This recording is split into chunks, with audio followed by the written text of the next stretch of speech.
हो रहा होगा, लेकिन म्यूट, मैं तो म्यूट रहूंगा ना, तो कोई दिक्कत ही नहीं।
आरंभ करें मोहित जी।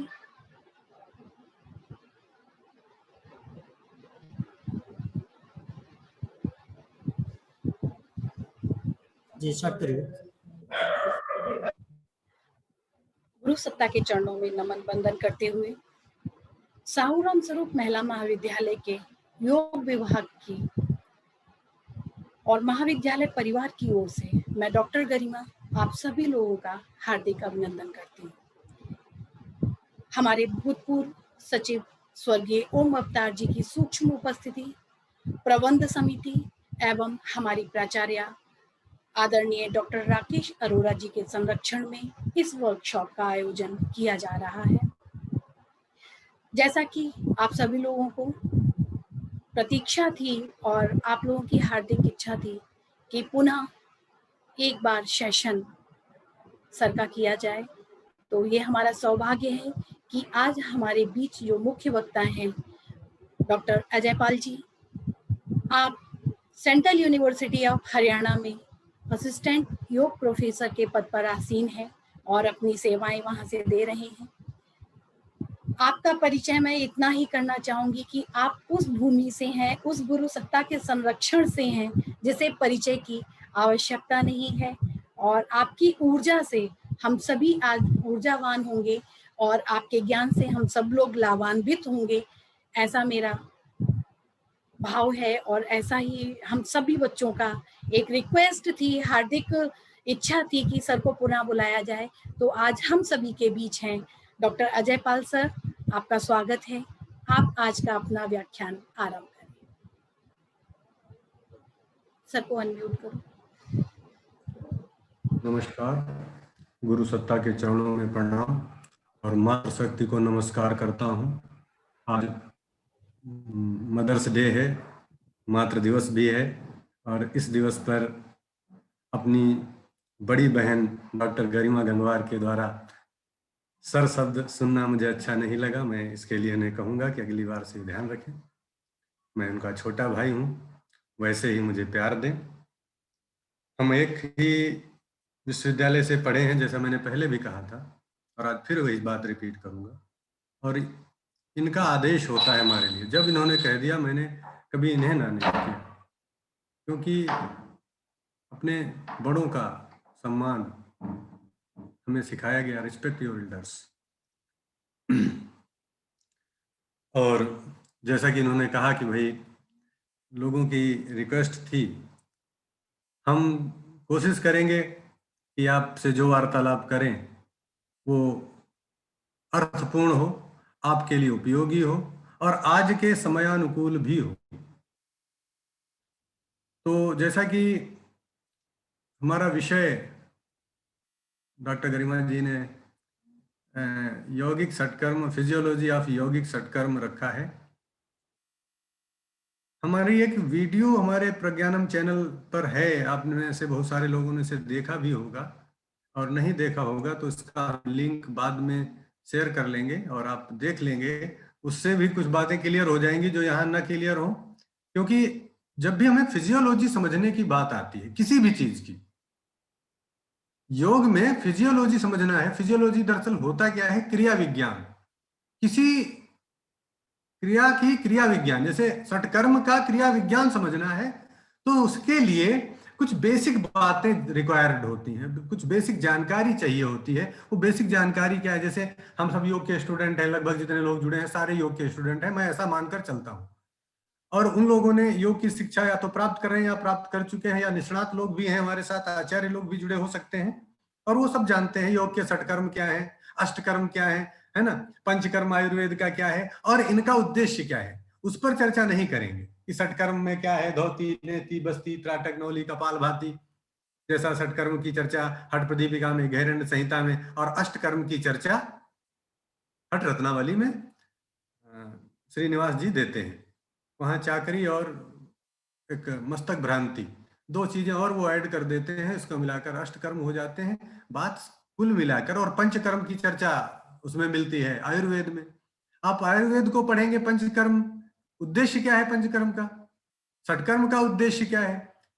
हठ दीपिका में स्वात्मा राम जी ने षटकर्म का उद्देश्य बिल्कुल स्पष्ट कर दिया। षटकर्म की रिक्वायरमेंट किसको है, सबको जरूरत है क्या, तो उन्होंने लिख दिया नहीं, अगर आप में मेद यानी कि वसा, फैट और श्लेष्मा बढ़ा हुआ हो तो आप षटकर्म का अभ्यास करिए, अन्यथा आप आसन के बाद प्राणायाम का अभ्यास कर लीजिए, आसन से पहले इसकी जरूरत उन्होंने महसूस नहीं की। ये हो सकता है काल गणना के अनुसार, जैसे हठ प्रदीपिका पहले लिखी गई, गैरण्य संहिता बाद में लिखी गई, तो उस काल गणना के अनुसार कुछ गैरण्य जी को ये लगा कि नहीं, अब लोग वैसे नहीं रहे कि वो सीधे बिना षटकर्म के योगाभ्यास, योगासन का अभ्यास, प्राणायाम का अभ्यास कर सके। उन्होंने इसलिए षटकर्म को फर्स्ट नंबर पर प्रायोरिटी दे दी। स्वात्मा राम जी को ऐसा नहीं लगा होगा, जहां तक ये हम लोग अनुमान लगाते हैं, आप भी एक अपना अनुमान लगा सकते हैं कि स्वात्मा राम जी ने षटकर्म को उतना महत्व क्यों नहीं दिया, या उन्होंने आसन के बाद षटकर्म को क्यों रखा, और गैरण्य जी ने आसन से पहले षटकर्म को, और वो भी 21 प्रकार के षटकर्मों को स्थान दिया, जबकि स्वात्माराम जी केवल 6 कर्मों की चर्चा करके उन्होंने षटकर्म को वाइंड अप कर दिया। फिलहाल ये सारी चर्चाएं आप सबको पता है, इन पर ज्यादा समय न देते हुए हम बात करेंगे फिजियोलॉजी की। वहां पर हम बात कर रहे थे कि कुछ बेसिक टर्मिनोलॉजी होती है।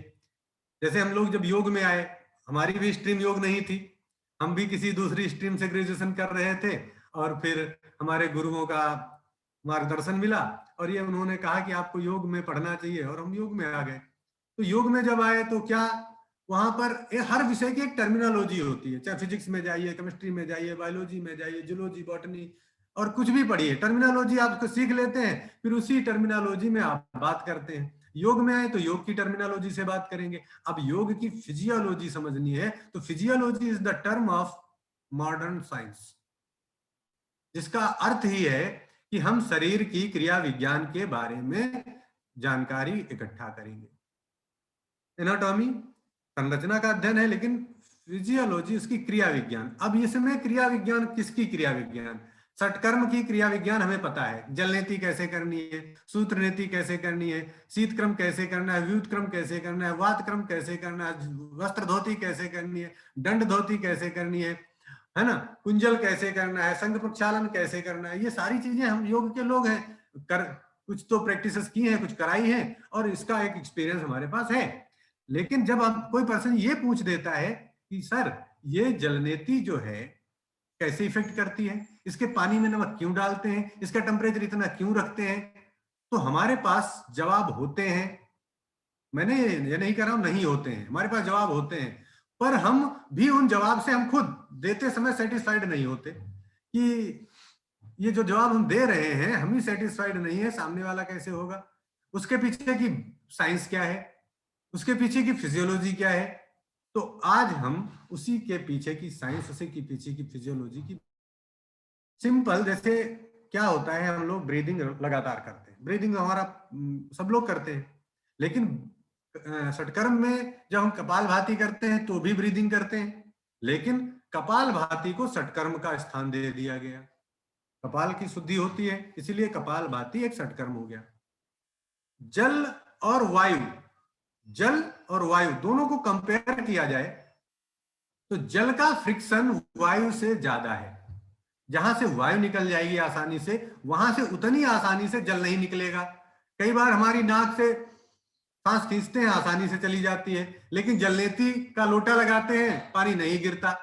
मतलब क्या है कि वायु के लिए तो जगह थी, पानी के लिए जगह नहीं थी। कई बार जलनेती हो जाती है, सूत्र नहीं हो पाता, मतलब जल के लिए जगह थी लेकिन उससे ज्यादा फ्रिक्शन वाला सूत्र जब हमने ले लिया तो वो नाक में प्रवेश करने में दिक्कत करता है, प्रवेश कर जाता है तो निकालने में दिक्कत करता है। तो ये सारी जो प्रॉब्लम्स हैं कि क्यों ग्रेजुअली हम कपालभाति से जलनेति की तरफ, यानी कि सांस की प्रक्रिया से जल की प्रक्रिया की तरफ, और जल की प्रक्रिया से सूत्र की प्रक्रिया की तरफ आते हैं, वस्त्र की प्रक्रिया की तरफ आते हैं, दंड की प्रक्रिया की तरफ आते हैं। आज जो ये पैंडेमिक चल रहा है, कोरोना महामारी चल रहा है, अभी हम लोग चर्चा कर रहे थे डॉक्टर गरिमा जी से, उन्होंने कहा बड़ा बुरा हाल है, बिल्कुल पूरी भारत का बड़ा बुरा हाल है। हम लोग क्या करें इस समय, योग के स्टूडेंट, योग के शिक्षक, योग के जिज्ञासु, कम से कम अपना हेल्थ, क्योंकि अभी हम किसी को चाहें कि वो मतलब जलनेति करने लगे तो बड़ा मुश्किल हो जाएगा, वो जलनेति एकदम करने लगे बड़ा मुश्किल हो जाएगा। लोग डरते हैं, इतना डरते हैं पता नहीं कैसे होगा। हम आप अभ्यास करते हैं तो हमारा एक काम, कहते हैं लोग आचरण से ज्यादा सीखते हैं। वाणी से हम ये लेक्चर दे रहे हैं, आप में से कितना लोग सीखेंगे पता नहीं, लेकिन जितना आप करके दिखाएंगे, आओ करके सीखें, आप करके दिखाएंगे। आप क्या करिए, आप जलनेति करिए। आपको कौन देख रहा है? आपके बच्चे देख रहे हैं, आपके पड़ोसी देख रहे हैं, आपको देख रहा है, वो उससे इन्फ्लुएंस्ड होगा। थोड़े दिन बाद वो पूछेगा भाई आप ये रोज क्यों करते हैं, तो आप पूछना आप ब्रश रोज क्यों करते हो? नहीं, ब्रश तो दांत धोने के लिए किया जाता है, तो ये जलनेति नाक धोने के लिए की जाती है। आप खाते तो दिन में 4-5 बार है, 2 बार नाश्ता मान लिया जाए, 3 बार खाना मान लिया जाए, 5 बार, लेकिन सांस तो हजारों बार लेते हैं। और जो हजारों बार कर्म कर रहे हैं उसके लिए उस पास को, उस प्रोसेस को हम क्लीन नहीं करते, क्लीन करने की जरूरत नहीं समझते, करना चाहिए।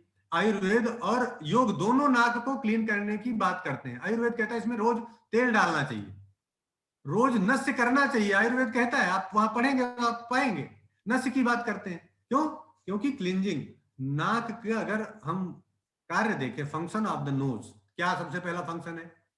पासिस थ्रू द एयर, हवा को रास्ता देने का काम करती है, हवा को छानने का काम करती है, हवा को गर्म करने का काम करती है, हवा को मॉइस्चर देने का काम करती है, रेजोनेटिंग चैम्बर के रूप में काम करती है, ऑल्फैक्टरी ऑर्गन्स के रूप में कार्य करती है। इतने तो इसके फंक्शंस हैं। अगर हम बात करें दो फंक्शन जो हमने पहले कहे, एक तो हवा को पास देती है और दूसरा फिल्टर करती है। फिल्ट्रेशन कब अच्छा होगा? जब फिल्टर अच्छा होगा। आप मास्क लगाते हैं, ट्रिपल लेयर का मास्क लगाते हैं, कितने दिन लगा लेते हैं? आप कहेंगे कितने दिन लगा लेते हैं, मतलब क्या है? कितनी देर लगा देते हैं? मतलब अगर आज हमने सुबह मास्क लगाया मान लीजिए 10 बजे और 4 बजे तक हमको मास्क लगाना पड़ गया, वही एक ही मास्क, तो हम शाम तक उस मास्क को यूज एंड थ्रो कर देंगे। क्यों?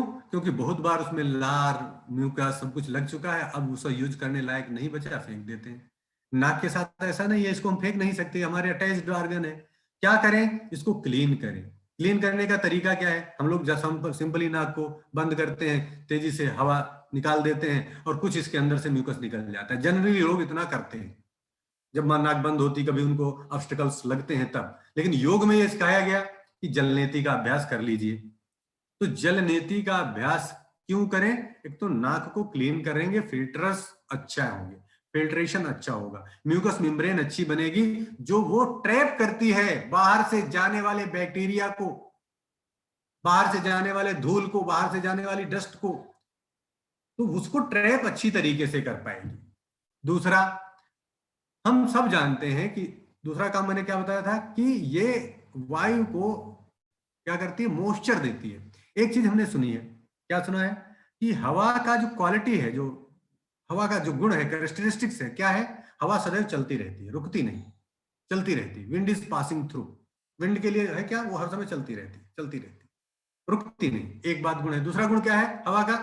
भगवत गीता में लिखा है हवा के बारे में, नयनम छिन्दन्ति शस्त्राणि नयनम दहति पावका न चैनम क्लेदन्तापो न शोषयति मारुता।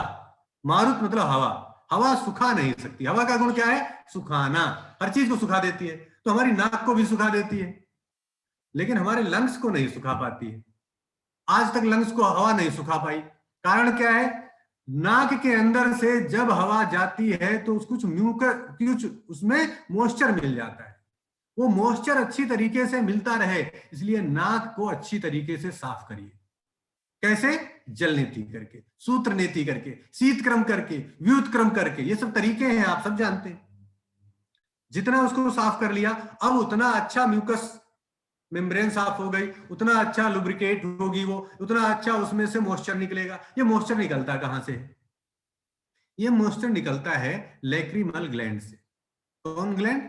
Lacrimal gland. लैक्रिमल ग्लैंड हमारी आईज में पाई जाती है, आंखों में।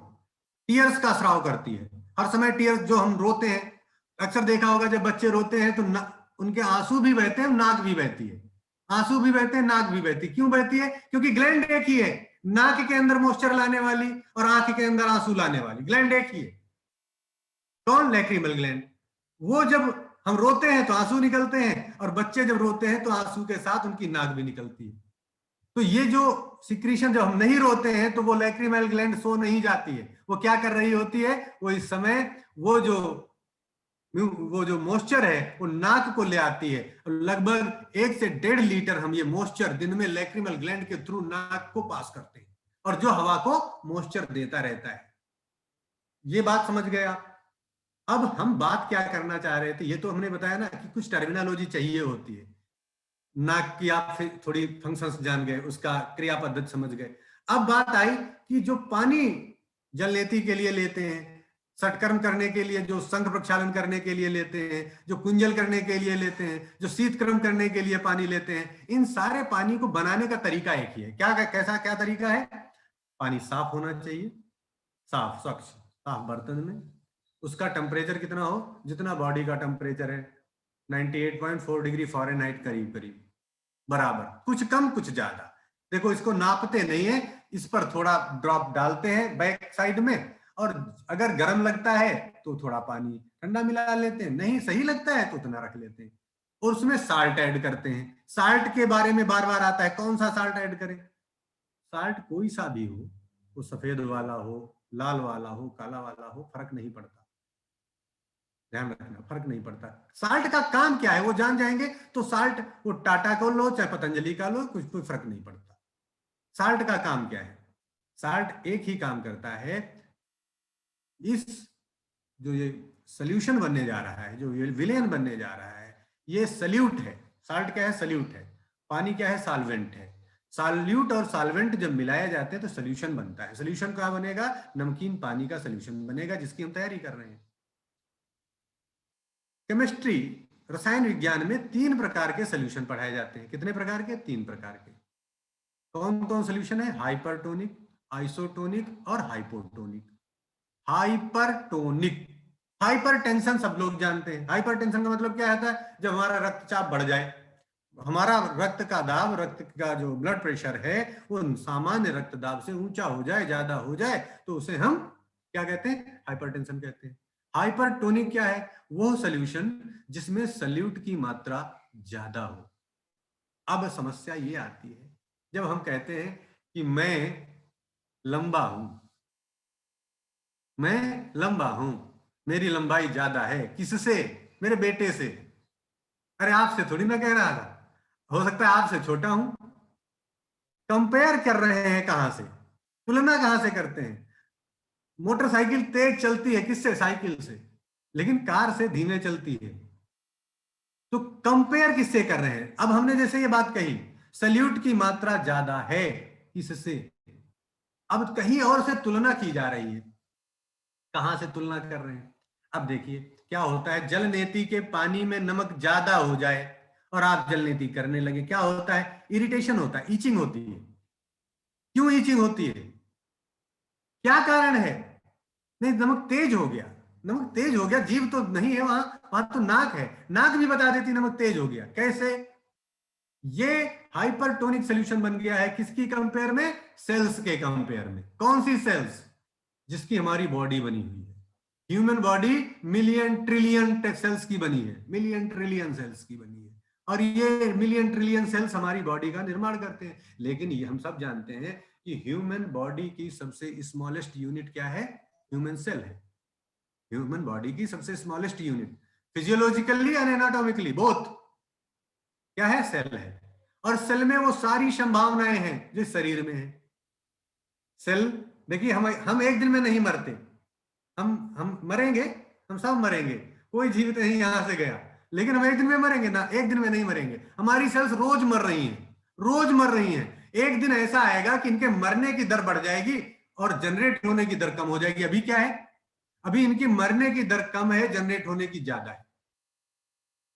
इनके एक्सपेंशन की दर ज्यादा है, इनके बढ़ने की दर ज्यादा है, इसलिए हमारी बढ़ोतरी हो रही है, हमारा वजन बढ़ रहा है, हमारे अंदर फैट बढ़ रही है, सब हो रहा है। लेकिन एक दिन ये दर कम हो जाएगी, दूसरी वाली रेट ज्यादा हो जाएगी। हम आरबीसी की अगर बात करें, रेड ब्लड सेल की बात करें, तो रेड ब्लड सेल का लाइफ स्पान आप सब जानते हैं 120 डेज होता है। 120 दिन का लाइफ स्पान है लाल रुधिर कणिकाओं का।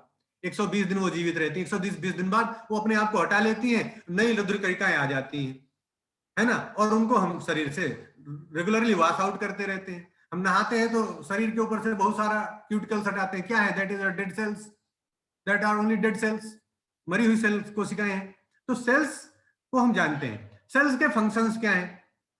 सेल का फंक्शन है, सारे जितने कार्य हम करते हैं उतने कार्य सेल्स भी करती हैं। हम सारे कितने कार्य करते हैं? हम चलते फिरते हैं, सेल्स भी चलती फिरती हैं। हम लोग खाते पीते हैं, सेल्स भी खाती पीती हैं। सेल्स, हम सांस लेते हैं, सेल्स भी सांस लेती हैं। सांस हम लेते ही सेल्स के लिए है, सांस हम लेते ही सेल्स के लिए है। और जितने केमिकल जो हमने खा लिया वो सब कहां जाकर अल्टीमेटली जाता? कहां है? सेल के अंदर जाता है, माइटोकॉन्ड्रिया के अंदर जाता है। ग्लूकोज के फॉर्म में जलता है, जलकर जो ऊर्जा बनती है एटीपी एडीपी के रूप में हम यूज करते हैं। जो वहां पर वेस्ट मटेरियल निकलता है, कार्बन डाइऑक्साइड हो चाहे पानी हो, उसको हम दूसरे तरीके से एक्सक्रीट करते हैं। तो एक्सक्रीशन, सिक्रीशन, एब्जॉर्प्शन, ये सारे काम किसके हैं? सेल के हैं। सेल के चारों तरफ एक मेम्ब्रेन लगी होती है, मेम्ब्रेन लगी होती है, सेल मेम्ब्रेन कहते हैं जिसे। सेल मेम्ब्रेन का कार्य क्या है? सेल मेम्ब्रेन क्या करती है? अंदर क्या जाएगा, सेल के अंदर क्या नहीं जाएगा, वो सेमी परमेबल मेम्ब्रेन होती है, अर्ध पारगम्य झिल्ली की होती है मेम्ब्रेन। वो जिसको अलाउ करेगी, सेल जिसको चाहेगी उसको अंदर बुलाएगी। सबके लिए दरवाजा नहीं खोलती, नहीं तो मुश्किल पड़ जाएगी, कुछ भी वहां भर जाए जाकर। वो सेल नाक के अंदर भी है। और नाक में जब आपने ज्यादा नमक वाला पानी इंसर्ट कर दिया तब इरिटेशन होने लगी। किसको? उसी सेल को, उसी कोशिका को। क्यों? क्योंकि उसके अंदर भरा, सेल के अंदर क्या भरा है? सेल के अंदर भरा होता है साइटोप्लाज्म। साइटोप्लाज्म क्या है? वो केमिकल है जिसमें सब कुछ है। सब कुछ का मतलब सब कुछ। उससे सेल सब कुछ ले लेती है। ऐसे समझो साइटोप्लाज्म, ऐसे समझो जैसे हमारे लिए सुपर स्टोर। सुपर स्टोर में हम जाकर अपने घर की सारी चीजें खरीद सकते हैं। नमक चाहिए तो, हार्पिक चाहिए तो, डिटर्जेंट चाहिए तो, जो चाहिए सुपरमार्केट में अवेलेबल रखता है सुपरमार्केट वाला। ऐसे ही साइटोप्लाज्म के अंदर सब कुछ होता है। सेल को जो डिमांड है साइटोप्लाज्म से वो ले लेती है। माइटोकॉन्ड्रिया वो ले लेती है, उसका जो सेल बॉडी है वो ले लेती है, न्यूक्लियस उसका ले लेता है। तो ये जो साइटोप्लाज्म है इसका कंसंट्रेशन, हमने बताया था ना, दो चीजों का कंपेयर कर रहे हैं। ये बात कहने के लिए ये सॉल्यूशन हाइपरटोनिक है, ये सॉल्यूशन हाइपरटोनिक है। ये बात बताने के लिए हमें दो चीजें चाहिए थी। एक चीज थी हमारा सॉल्यूशन, यानी कि जलनेती का वो पानी जो हम नाक में इंसर्ट कर रहे हैं, जो डाल रहे हैं। दूसरा हमारी सेल के अंदर भरा हुआ साइटोप्लाज्म। अब साइटोप्लाज्म के ऊपर एक झिल्ली ही तो है, वो भी कैसी है? Semi permeable. सेमी परमेबल का मतलब क्या हुआ? जिसके अंदर भी जा सकता है और जिसके अंदर से आ भी सकता है। अब बाहर वाला सॉल्यूशन समझना, बाहर वाला सॉल्यूशन जो आपने जलनेती के माध्यम से नाक में डाला है उसका कंसंट्रेशन साइटोप्लाज्म के कंसंट्रेशन से ज्यादा है। और हम एक बात सब लोग जानते हैं,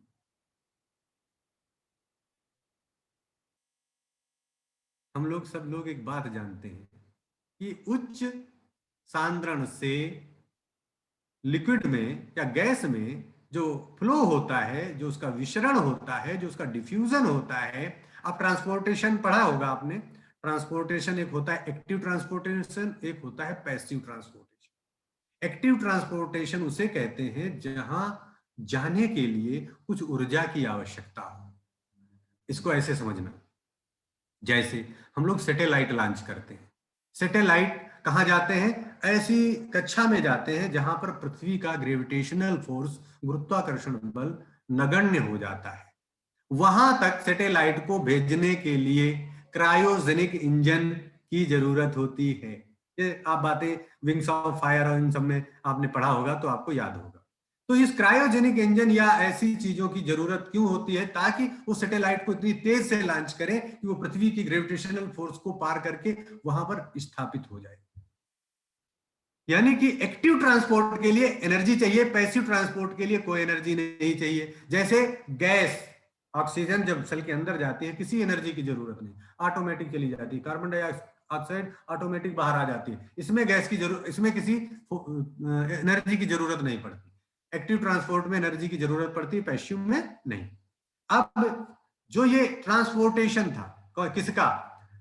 साइटोप्लाज्म के अंदर से लिक्विड, अगर जलनेती के पानी में नमक की मात्रा ज्यादा हो गई है तो साइटोप्लाज्म से कुछ जल की मात्रा जलनेती के पानी में मिलना शुरू हो जाएगी और ये प्रोसेस आपको इरिटेशन लाएगी।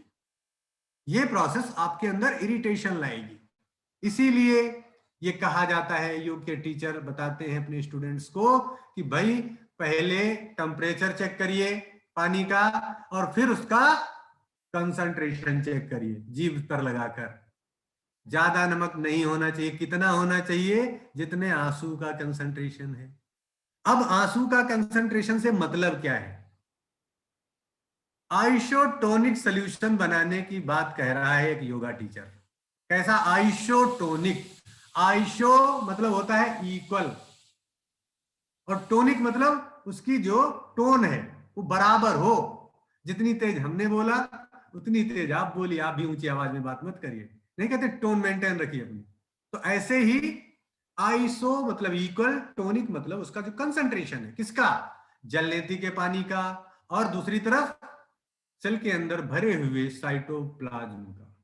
क्योंकि ध्यान रखिए सेल के ऊपर जो प्लाज्मा मेम्ब्रेन है वो सेल के शेप और साइज के लिए रिस्पॉन्सिबल है। सेल अपना शेप और साइज चेंज कर देगी, और सेल अगर अपना शेप और साइज चेंज कर देगी तो बॉडी अपना शेप और साइज चेंज करने लगेगी, और विच इज नॉट एक्सेप्टेबल। किसी भी दशा में सेल का साइज चेंज नहीं होना चाहिए। इसलिए कंसंट्रेशन ऐसा हो कि वो सॉल्यूशन आइसोटोनिक सॉल्यूशन हो। आइसोटोनिक सॉल्यूशन होगा तो आपने पानी नाक में डाला और आराम से दूसरी तरफ निकल जाएगा। कभी कभी लोग ये पूछते हैं, आपसे भी पूछते होंगे, कि जब हम साधारण पानी से, मतलब जैसे ठंडे पानी से जलनेती कर लेते हैं या ठंडा पानी गलती से नाक में चला जाता है तब तो छींक आने लगती है, ये पानी डालने से छींक क्यों नहीं आती? आप अब बता सकेंगे कि ये सोल्यूशन आइसोटोनिक सोल्यूशन है। आइसोटोनिक सोल्यूशन होने के कारण वो कोई भी चेंज सेल के अंदर नहीं लाता। अब आप कहेंगे सेल के अंदर जब चेंज नहीं लाता तो इसका फायदा क्या? हमने सेल के अंदर चेंज के लिए इसको डाला ही नहीं था नाक में। हमने नाक को साफ करने के लिए, उसके म्यूकस को हटाने के लिए, उसके पास को क्लीन करने के लिए इस पानी को अंदर डाला था, इस सोल्यूशन को अंदर इंसर्ट किया था। अब तीसरे प्रकार का एक सोल्यूशन होता है क्या? किसी ने डर के मारे, जब हमने ये बात बता दी कि ज्यादा नमक हो जाएगा तो साइटोप्लाज्म के अंदर का पानी आपके जलनेती के पानी में मिलने लगेगा, प्लाज्मा मेम्ब्रेन को पार करके, क्योंकि वो अर्धपारगमन झिल्ली है, पार करके इधर आ जाएगा। उसने क्या किया? उसने कम नमक मिलाया, थोड़ा कम नमक कर दिया। होना चाहिए था आइसोटोनिक, उसने बना दिया सोल्यूशन हाइपोटोनिक। हाइपोटोनिक का मतलब सल्यूट की मात्रा सॉल्वेंट में कम है। किससे कम है? जो दूसरा हमारा काउंटर पार्ट है, दैट इज द सेल के अंदर भरा हुआ जो साइटोप्लाज्म है। साइटोप्लाज्म है जो केमिकल है, वो उससे अगर कम हो गया इधर का कंसंट्रेशन, तो इधर का पानी सेल के अंदर जाने लगेगा। सेल के अंदर जाने लगेगा तो सेल क्या हो जाएगी? स्वेल कर जाएगी, फूल जाएगी, मोटाई हो जाएगी उसकी। ये भी एक्सेप्टेबल नहीं है। तो हाइपरटोनिक और हाइपोटोनिक दोनों प्रकार के सॉल्यूशन एक्सेप्टेबल नहीं है। इस प्रकार ये जो बात आई कि हम जलनेती के पानी में नमक क्यों मिलाते हैं, तो सीधा सा इसका आंसर हो गया उसके सॉल्यूशन को आइसोटोनिक सॉल्यूशन बनाने के लिए। आइसोटोनिक सॉल्यूशन आप जब शब्द बोलेंगे तो जितने साइंस के लोग हैं एक बार में समझ जाएंगे, और जो नहीं साइंस के लोग हैं वो कहीं से और समझ लेंगे, सर्च कर लेंगे, पढ़ लेंगे, जान लेंगे। जरूरी नहीं आप जो बात एक बार बताएं सामने वाला पूरी समझ जाए। ध्यान रखिए, क्योंकि कुछ तो सामने वाली की ब्रेन को स्टॉर्म करने के लिए छोड़ दीजिए शब्द, ताकि वो जाके सर्च करे, पढ़े और अपनी ब्रेन का विकास करे। कभी हम किसी को पैरासाइट नहीं बनाना चाहिए। पूरी चीजें आप ही सब बता दो, सब बता दो, नहीं हम आपको ये भी नोट्स भी दे देंगे, पीपीटी भी बना देंगे, आपका लिख भी देंगे, तो वो आदमी पढ़ेगा क्या? नहीं पढ़ेगा। इसलिए कुछ चीजें आप उसे बताओ और कहो आगे आप देख लेना। मैं अपने विद्यार्थियों से अक्सर एक बात कहता हूँ कि ये क्या है इसका क्वेश्चन कभी मत पूछना, ये कहाँ है इसका, जाके ये सारे क्या कहाँ का क्वेश्चन सर्च कर लो गूगल पे, आपको पता चल जाएगा आइसोटोनिक क्या है। और इतना भी नहीं कर सकते इस समय, सबसे आसान तरीका है, पहले हम लोग अपना याद करें लाइब्रेरीज के टाइम किताबों में ढूंढना पड़ता था, बड़ी मुश्किल होता था एक एक शब्द को सर्च कर पाना, इतना इंटरनेट एक्सेसिबिलिटी नहीं थी। अब दूसरी बात हम करते हैं इसी में, कुछ लोग कहते हैं कि जैसे जलनेती कर लिया, सूत्र नेति, क्योंकि योग में जो वर्णन है नेति के रूप में जलनेती का नहीं है, रबड़ नेति का नहीं है, वहां पर केवल एक ही नेति की चर्चा है, वो है सूत्र नेति। हम टेक्स्ट की बात कर रहे हैं, हम आसन प्राणायाम मुद्रा बंद बुक या और दूसरी किताब में लिखी हुई बातों की चर्चा नहीं कर रहे हैं। हम घेरण संहिता, ये हठ प्रदीपिका, हठ रत्नावली, इनकी चर्चा कर रहे हैं। यहाँ पर जो षटकर्म के रूप में लिखा है वो सूत्र लिखा है, और सूत्र के बारे में आप जानते हैं ये सूत्र है जो बहुत अच्छा फ्रिक्शन नाक को देता है। अब हमने अभी बात की थी कि पहले हमने हवा से फ्रिक्शन दिया, लगातार देते रहते हैं, नाक को झिड़क के साफ कर लिया, फिर जब नहीं साफ हुई तो हमने जल का प्रयोग कर लिया, वो भी नमक डालकर पानी का। एक बात यहाँ पर और बता दें, टेम्परेचर की बात रह गई। टेम्परेचर 98.4 डिग्री फ़ारेनहाइट होता है। टेम्परेचर की बात क्यों की जाती है, तो मैं आपको बताऊं। हम लोग योग के स्टूडेंट हैं और योग में भगवत गीता बहुत अच्छा ग्रंथ माना गया है योग का। और भगवत गीता में एक चर्चा आती है, डिफिनीशन आती है, समत्वम योग उच्यते, balance is yoga, equilibrium is yoga, balance, equilibrium, homeostasis. अब तीसरा जो शब्द मैंने यूज किया है क्या है, होम्योस्टेसिस। ये बॉडी के लिए यूज किया है, फिजियोलॉजी का टर्म है, प्योरली फिजियोलॉजी का टर्म है होम्योस्टेसिस। होम्यो मतलब होम्योपैथी जैसे मेडिसिन है, होम्यो मतलब वन पैथी, एक ही पैथी, होम्यो, होम्योस्टेसिस। होम्योस्टेसिस का मतलब है एक समान स्थिति को बनाए रखना। हमारा शरीर बिल्कुल एक जैसी स्थिति बनाए रखता है। अगर इस स्थिति में जरा सा परिवर्तन आता है, जैसे अभी आपका टेम्परेचर कितना होना चाहिए बॉडी का, 98.4 डिग्री फ़ारेनहाइट करीब करीब इतना होना चाहिए, और इसमें अगर 0.23 डिग्री का 0.23 डिग्री फ़ारेनहाइट का चेंज आ जाए, 98.9 हो जाए, अभी आप यही कहने लगेंगे मुझे कुछ अच्छा नहीं लग रहा है, समथिंग समथिंग फिशी। क्यों, क्या हुआ, बॉडी की होम्योस्टेसिस बिगड़ रही है, टेम्परेचर बढ़ रहा है। ओके, एक चीज बदल गई, क्या बदला, टेम्परेचर कितना रहता है 98.4 डिग्री फ़ारेनहाइट। दूसरा, हमारा ब्लड प्रेशर कितना रहता है ह्यूमन का, नॉर्मल एडल्ट का 120 और 80 mmHg, 120/80 पारे के दाब के बराबर, इतना ब्लड का जो है ब्लड प्रेशर रहता है। अब ये बढ़ जाए 130 और 90 हो जाए, 140 और 100 हो जाए, क्या कहेंगे, हाइपरटेंशन हो गया। नहीं, 100 और 60 हो जाए, हाइपोटेंशन हो गया। वो जो है वो मेंटेन ना रहे, दिक्कत हो जाएगी। हमारे ब्लड का पीएच वैल्यू क्या होता है, 7.4, वो भी 7.4 बेसिसिटी लिए हुए, क्षारीयता लिए हुए। बेसिसिटी इसकी बढ़ जाए, मतलब बढ़ जाए का मतलब 7.8 हो जाए, 7.8 हो जाए जाकर, या एसिडिक नेचर हो जाए, एसिडिक नेचर हो जाए तो दोनों में हमें दिक्कत होने लगेगी, हमारे शरीर को दिक्कत होने लगी। कभी कभी क्या कहते हैं, एसिडिटी हो गई, एसिडिटी हो गई, क्या हो गया, मतलब एसिडिक नेचर होने लगा है आपके ब्लड का, और आपके ब्लड का एसिडिक नेचर हो गया तो आप जल्दी से जल्दी उसको बेसिक नेचर पर लाइए, उसके नेचर को बदलिए, नहीं तो आपको वोमिटिंग होने लगेगी। तब तक वोमिटिंग होगी जब तक उसका नेचर बिल्कुल बराबर नहीं आ जाएगा, तब तक लूज मोशन होंगे, तब तक आपको प्रॉब्लम होगी, जब तक उसका नेचर बदल नहीं जाएगा। ब्लड का कंसंट्रेशन, ब्लड का कंसंट्रेशन किसे कहते हैं, ब्लड में बहुत सारे कंपोनेंट्स हैं। हम जितने टेस्ट कराते हैं, TLC, DLC, ESR, uric acid, urea, lipid profile, है ना, ये केएफटी, एलएफटी, जितने टेस्ट किससे कराते हैं, ब्लड से तो कराते हैं। ये सारी चीजें ब्लड में हैं, यूरिया भी है, यूरिक एसिड भी है, ग्लूकोज भी है। अब ग्लूकोज की मात्रा ब्लड में बढ़ जाए, क्या कहेंगे, डायबिटीज। यूरिया की मात्रा बढ़ जाए, यूरिक एसिड की मात्रा बढ़ जाए, ब्लड का कंसंट्रेशन बढ़ जाएगा, ब्लड की विस्कोसिटी बढ़ जाएगी। ब्लड का कंसंट्रेशन बढ़ेगा, ब्लड की विस्कोसिटी बढ़ेगी, ब्लड की श्यानता बढ़ेगी। श्यानता किसे कहते हैं, ब्लड के बहने के गुण को, रक्त कितनी तेजी से बह रहा है हमारे अंदर, अगर उसका कंसंट्रेशन बढ़ेगा तो उसके बहने की दर में कमी आएगी, और बहने की दर में जितनी कमी आएगी उतना ब्लड प्रेशर इंक्रीज करेगा, और जितना ब्लड प्रेशर इंक्रीज करेगा उतना हमारा हार्ट को ज्यादा वर्क करना पड़ेगा, उतना हार्ट को ज्यादा काम करना पड़ेगा, और जो ज्यादा काम करेगा वो रेस्ट मांगेगा, और हार्ट ने रेस्ट मांग लिया तो मुश्किल हो जाएगी। इसलिए ब्लड के कंसंट्रेशन को बदलने ना दें। हम लोग षटकर्म की बात कर रहे थे, क्यों करते हैं षटकर्म, इसीलिए करते हैं ताकि हमारे अंदर से जो इम्प्योरिटीज है उनको निकाल फेंकें, और निकाल फेंकने का सबसे बड़ा इंपैक्ट किसको मिलेगा, ब्लड को मिलेगा, वीन्स को मिलेगा, आर्टरीज को मिलेगा, कैपिलरीज को मिलेगा, मसल्स को मिलेगा, नर्व सिस्टम को मिलेगा, एंडोक्राइन सिस्टम को मिलेगा। और जब सारे सिस्टम्स को इसका इंपैक्ट मिल रहा है, आप देखिए, आप पढ़िए कुंजल के बारे में, आप कुंजल के बारे में पढ़ेंगे तो आपको पता चलेगा कुंजल बहुत बड़ी प्रोसेस है, बहुत बड़ी। आप वंस इन ए वीक कुंजल करते रहिए। आपको एक बात बताऊं, हालांकि नाम लेना नहीं चाहिए, लेकिन एग्जाम्पल के तौर पर नाम लेंगे, इसको अन्यथा मत लेना। पुरानी हीरोइन में आपने रेखा को देखा,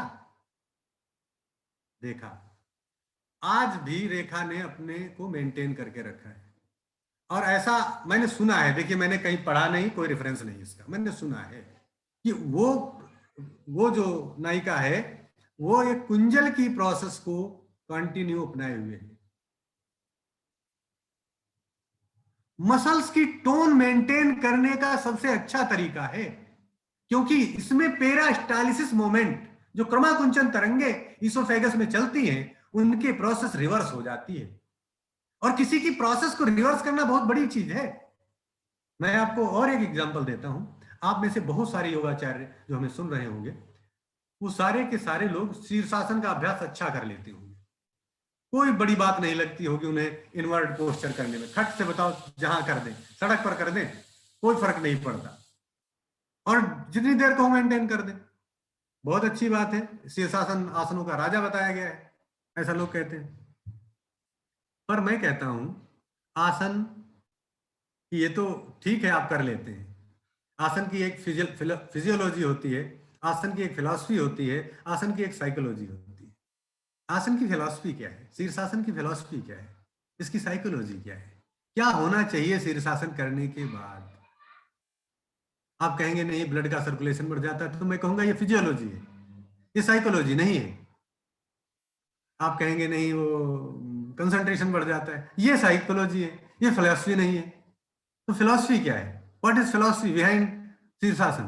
तो फिलॉसफी एक ही है कि हम शीर्षासन के माध्यम से, जैसे पंडित श्री राम शर्मा आचार्य जी कहते हैं कि हम ये पूजा पाठ के माध्यम से, अगरबत्ती, फूल और इनके माध्यम से अपने अंदर के गुणों का विकास करें।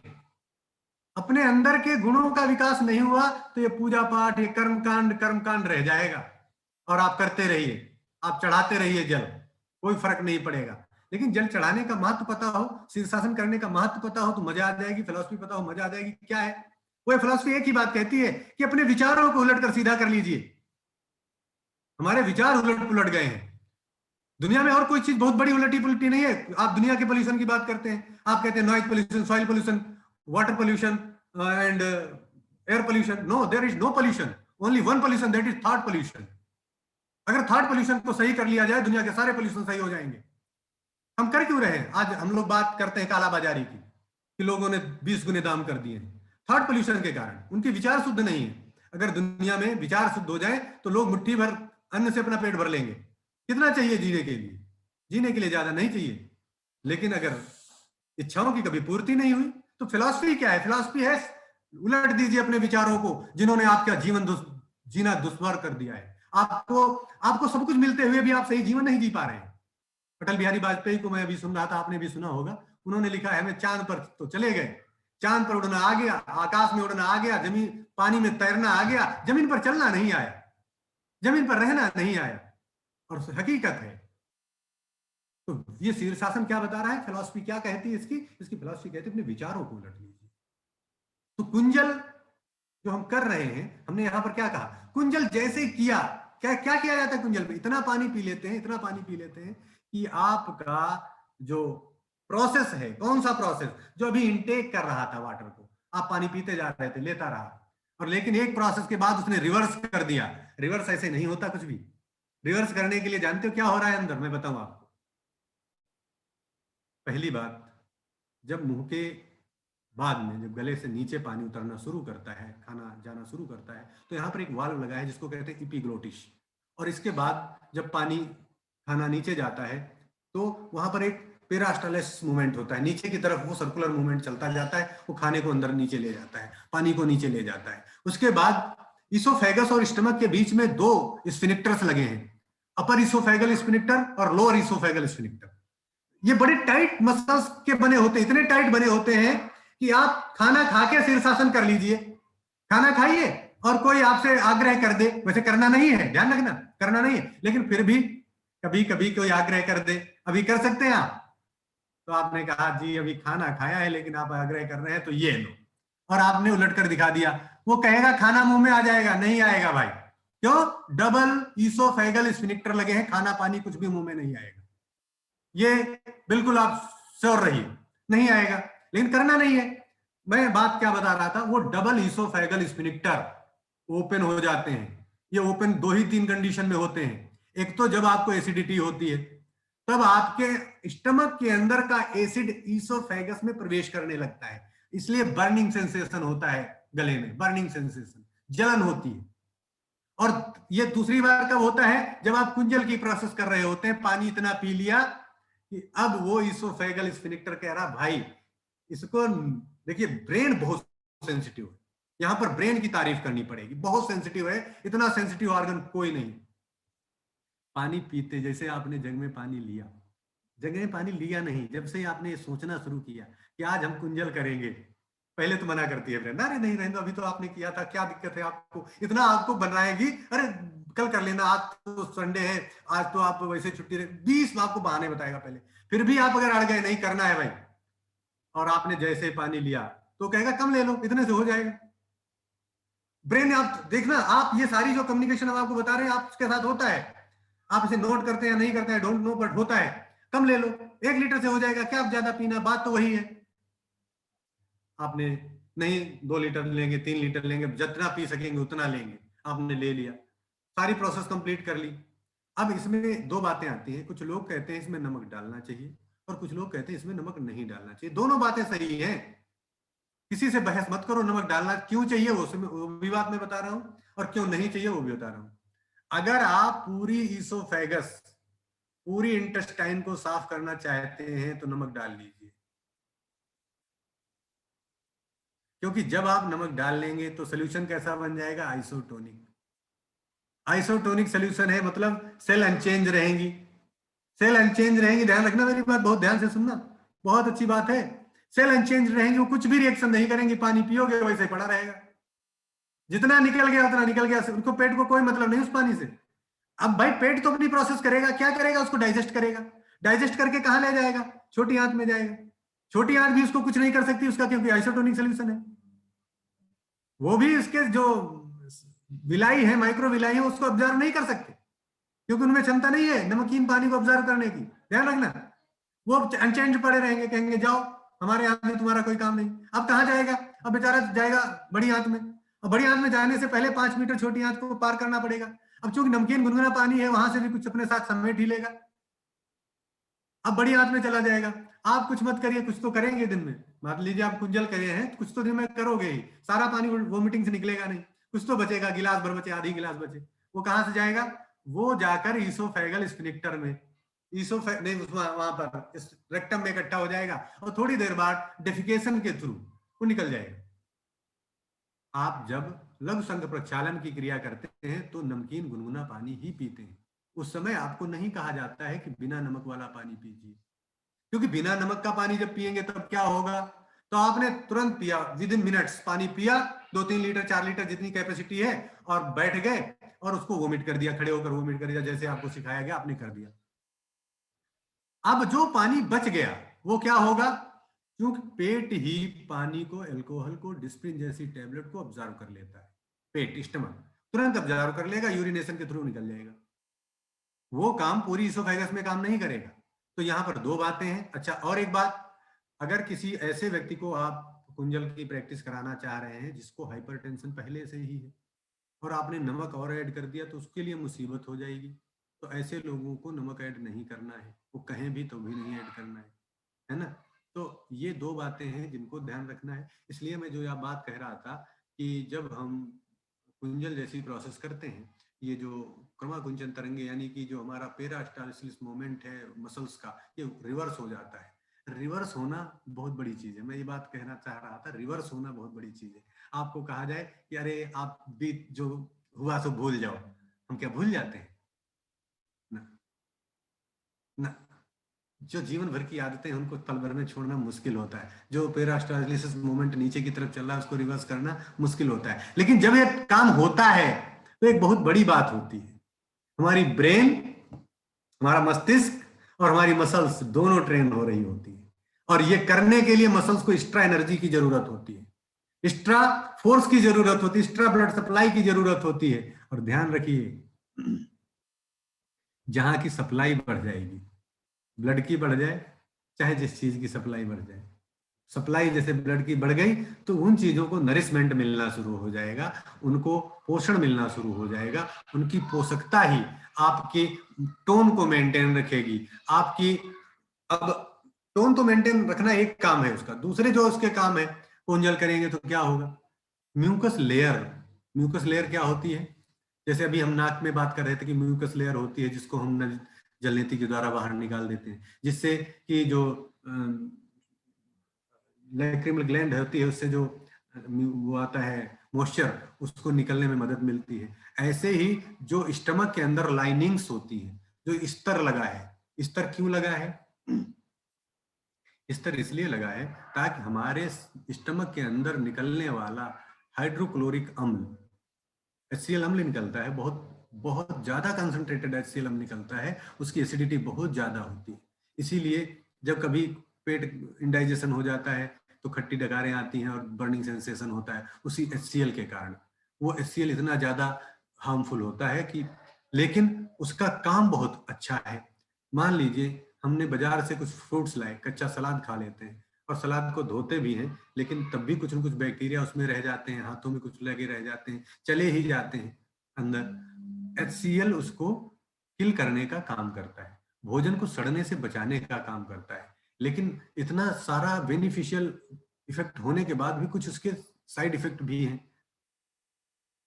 उसके साइड इफेक्ट भी है। साइड इफेक्ट क्या है? अगर म्यूकस लेयर मोटी नहीं है और आप बार बार म्यूकस लेयर को धुल रहे हैं, इसलिए वहां पर एक बात और आपको कहूंगा, कुछ लोग, कुछ योगाचार्य चालीसा कराने लगते हैं अपने स्टूडेंट्स को बहुत जल्दी। 40 दिन करेंगे क्या कुंजल, 40 दिन करेंगे कुछ भी, चालीसा शुरू। और वो कहां से कॉन्सेप्ट आया वो भी मैं आपको बताऊं। ये हठप्रदीपिका है ना, ये बुक, इसमें एक जगह वर्णन मिलता है आपको एक मंडल का, कि योग का प्रभाव कितने दिन में दिखेगा। तो लिखा है एक मंडल में, और एक मंडल का मतलब होता है 40 दिन। एक मंडल का मतलब होता है 40 दिन, और उस 40 दिन को पकड़ लिया। अरे भाई, थोड़ा ब्रेन भी अप्लाई किया करो। इसमें बहुत सारी बातें लिखी हैं जो हम लोग पालन नहीं करते। क्या लिखा है? योग कब आरंभ करना चाहिए? केवल 2 ही महीने ऐसे हैं जिनमें 2 ही ऋतु हैं जिनमें योग का आरंभ करना चाहिए, और हम तो कभी भी आरंभ कर देते हैं। और उसमें लिखा है रोज राजधान्य जनांति के योगा आरंभ ना कुर्वीत। राजधानी और जहां पर लोगों की अधिकता हो, योग का अभ्यास का आरंभ नहीं करना चाहिए। और हम कहाँ अभ्यास करते हैं? बरेली में करते हैं, हम दिल्ली में करते हैं, हम मुंबई में करते हैं, हम चेन्नई में करते हैं, और राजधानी के लिए वर्जित लिखा है और वहां करते हैं। फिर क्या करते हैं? चालीसा करते हैं। आपके लिए लिखा नहीं है, वहां पढ़िए आप, वहां लिखा है मठ। योग में मठ लिखा है, और मठ किसके लिए होता है? हमारे लिए होता है कि आपके लिए होता है? आप मठ में रहते हैं, आप घर में रहते हैं, वो मठ में रहने वालों के लिए लिखा है। इसलिए सारी बातें वैसे ही फॉलो मत करिए, कुछ बातें अपना दिमाग लगाइए। चालीसा करेंगे तो ये म्यूकस लेयर धुल जाएगी, जिसका आपको जानकारी भी नहीं होगी। फिर क्या होगा? फिर HCl तो सीक्रेट होगा आपके स्टमक से, उसको आप नहीं रोक सकते, और वो आपके पेट की लेयर के कांटेक्ट में आ जाएगा और उसमें छेद कर देगा। आपको फायदा नहीं मिलेगा, नुकसान हो जाएगा। बहुत सारे लोगों का आपने सुना होगा, और आप सर्च करके देखिए, पबमेड पर डालिए कि योगा इंजरी, एक शब्द ऐसे लिखिए, योगा और इंजरी, 2 शब्द लिख दीजिए, आपको बहुत सारी रिसर्च मिलेंगी कि योग करने वाले इंजर्ड हो रहे हैं। न्यूयॉर्क टाइम्स मैंने पढ़ा, मैं ये काम सब करता रहता हूं। न्यूयॉर्क टाइम्स में कई आर्टिकल्स ऐसे आते हैं कि योग करने वाले लोग लोगों को बीमार बना रहे हैं। अमेरिका की न्यूज बता रहा हूं आपको।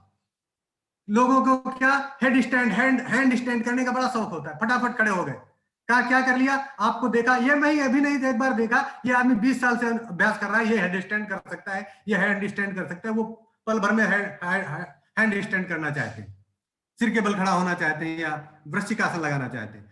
ऐसे लोग गिर जाते हैं और कमर तोड़ देते हैं, बहुत सारी इंजरीज हो रही है। ऐसी ही इंजरी कुंजल करने वालों को भी होती है। तो ये जो HCl है, ये आपकी त्वचा में छेद कर देगा। लेकिन फिर आप कहोगे फिर कुंजल करना क्यों चाहिए? आप अगला क्वेश्चन करोगे, कुंजल करना क्यों चाहिए? अरे कपड़े धोने के लिए कपड़े धोए जाते, फाड़ने के लिए नहीं। आपने कपड़े को इतना निचोड़ा, जब तक फट नहीं गया। भाई क्या कर रहे थे? मैं निचोड़ रहा था। अरे निचोड़ के फैलाना था, उसको निचोड़ के फाड़ना नहीं था। इसलिए कुंजल कितना करें, ये आप और आपका टीचर डिसाइड करे। ये वन वे कम्युनिकेशन नहीं होना चाहिए, ये मास कम्युनिकेशन नहीं होना चाहिए। योग की शिक्षा मास कम्युनिकेशन में नहीं दी जा सकती। नहीं हम आपको यहां बैठकर कुंजल सिखाएंगे, आप कुंजल कर लीजिए, नहीं। आपकी प्रॉब्लम्स पहले जाननी चाहिए। प्रॉब्लम क्या है, क्या आपका पैसा है, बहुत सारी बातें जानने के बाद हमें रिकमेंडेशन देने चाहिए। तो ये जो प्रोसेस है, इनके पीछे क्या एनाटॉमी है, क्या फिजियोलॉजी है, क्या साइकोलॉजी है, इन चीजों को समझना है और समझकर आगे बढ़ना है। ऐसे नहीं किसी ने कुछ भी कह दिया और आपने भी नहीं पढ़ा। और एक बात जो लास्ट अब करूंगा, क्योंकि लगभग 50 मिनट हो गए हैं, इससे ज्यादा फिर क्लास समझ में भी नहीं आती और ब्रेन हमारी हमें वो नहीं करती। एक बात जो हमारा आपका ये है कि जब भी आप योग का अभ्यास करें या कराएं, मैं आपकी क्लास लेने से पहले आपको अब बता रहा हूं, ये एक टेक्स्ट बुक हमारे पास हठ प्रदीपिका रखी हुई है ना। दूसरी टेक्स्ट बुक भी हठ प्रदीपिका रखी हुई है।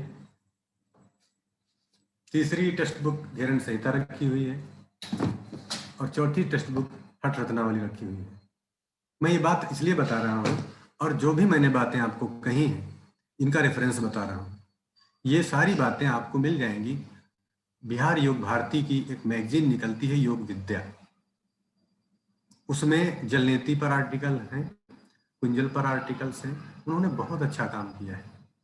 मेरा कुछ भी नहीं है इसमें, जो मैंने बातें बोली मेरा कुछ नहीं। ये मत सोचना मैं बहुत बड़ा योगी या टीचर, कुछ नहीं। हम लोग स्टूडेंट हैं, आपकी तरह हैं बिल्कुल। वैसे हाँ, हो सकता है आपसे कुछ एज ज्यादा हो तो कुछ आगे हैं, बाकी कोई और बातें नहीं है। हो सकता है हम भी कुछ मिस्टेक्स कर रहे हो तो हमारे जो विज्ञ पुरुष हैं वो उनमें संशोधन करेंगे और हम स्वागत करते हैं। अगर कोई हमें बताता है कि आप यहाँ पर आप गलत थे और मैं अगर वहां पाता हूं तो मैं संशोधन करने के लिए एग्री हूं। और आप भी इसी विधा से, इसी खुले दिमाग से, इसी खुले विचार से आगे बढ़े, पढ़ें और पढ़ाएं। जब भी योग करें कराएं। अपने टेक्स्ट को कभी पढ़ना मत छोड़िए। लोग बड़े बड़े ज्ञानी हो जाते हैं, पूछ दो कहां लिखा है, हम बता रहे हैं ना, हम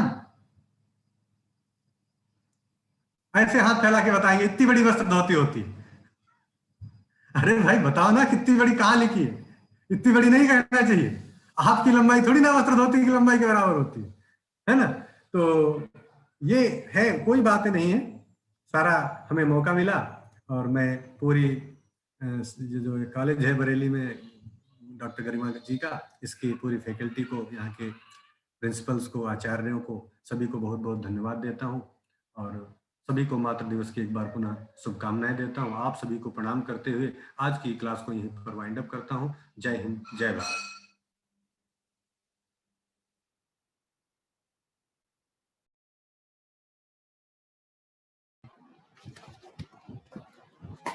धन्यवाद भैया इस सारगर्भित व्याख्यान के लिए। और सबसे पहले तो मैं अपनी गुरु सत्ता को नमन करती हूँ, उन्हें हृदय से धन्यवाद देती हूँ कि आप जैसे विद्वान भाई मुझे उस प्रांगण में मिले हैं। और जैसा कि आपने बोला, आज मातृत्व दिवस की शुभकामनाएं आपको दी, आपने सभी को दी। उसमें एक कुछ संस्मरण है जो याद आ जाते हैं।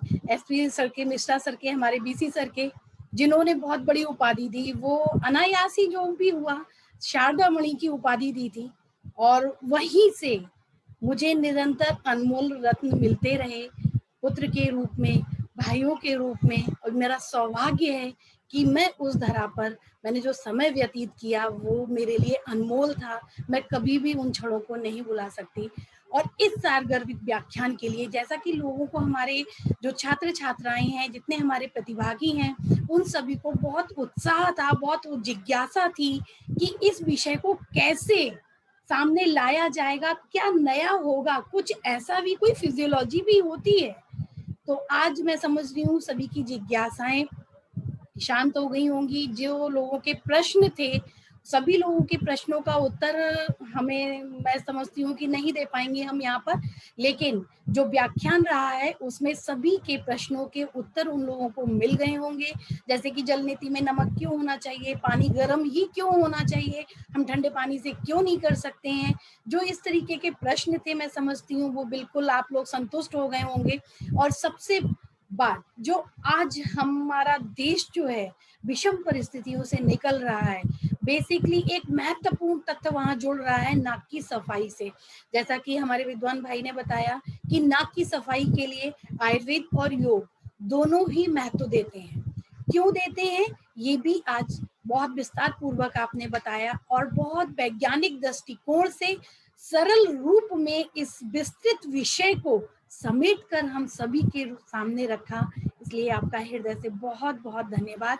और ऐसी रिक्वेस्टें हैं जो निरंतर आ रही हैं कि भविष्य में हम इस तरीके के ज्ञानवर्धक व्याख्यानों का आयोजन आपके साथ निरंतर करते रहें, ऐसी रिक्वेस्टें हैं। तो मेरी भी आप सभी लोगों की तरफ से सर भैया से रिक्वेस्ट है कि भविष्य में हम एक नए विषय के साथ आपके साथ जुड़े होंगे। मैं सभी प्रतिभागियों को हृदय से धन्यवाद देती हूँ कि आप पूरी तन्मयता से पूरे इस व्याख्यान को देख रहे थे और सुन रहे थे। साथ ही साथ मैं अपनी महाविद्यालय की समस्त शिक्षिकाओं को धन्यवाद देती हूँ, उनका सहयोग मुझे निरंतर प्राप्त होता रहता है। और सर्वप्रथम मैं अपनी प्राचार्य मैम को हृदय से उनका आभार व्यक्त करती हूँ कि मैम का संरक्षण हमें सदैव प्राप्त होता रहा है। और टेक्नीशियन हमारे मोहित जी, आपकी तकनीकी व्यवस्था के लिए मैं आपको हृदय से धन्यवाद करती हूँ। जो हमारा प्रोग्राम, जो हमारी वर्कशॉप आज पूरी तरह से सफल हुई है, उसका श्रेय हम पूरा आपको जाता है, क्योंकि तकनीक के बिना ये सारे विषय गौड़ हो जाते हैं। और जैसा कि ये विषम परिस्थिति है, हम लोग फिजिकल नहीं वर्चुअली ही ज्ञान का आदान प्रदान कर रहे हैं, उसमें सहयोग देने के लिए आपका हृदय से बहुत बहुत धन्यवाद। और अधिक समय ना लेते हुए एक सूचना मैं अपने बच्चों को ये देना चाहूंगी कि आज का आप लोग फीडबैक का इंतजार कर रहे होंगे।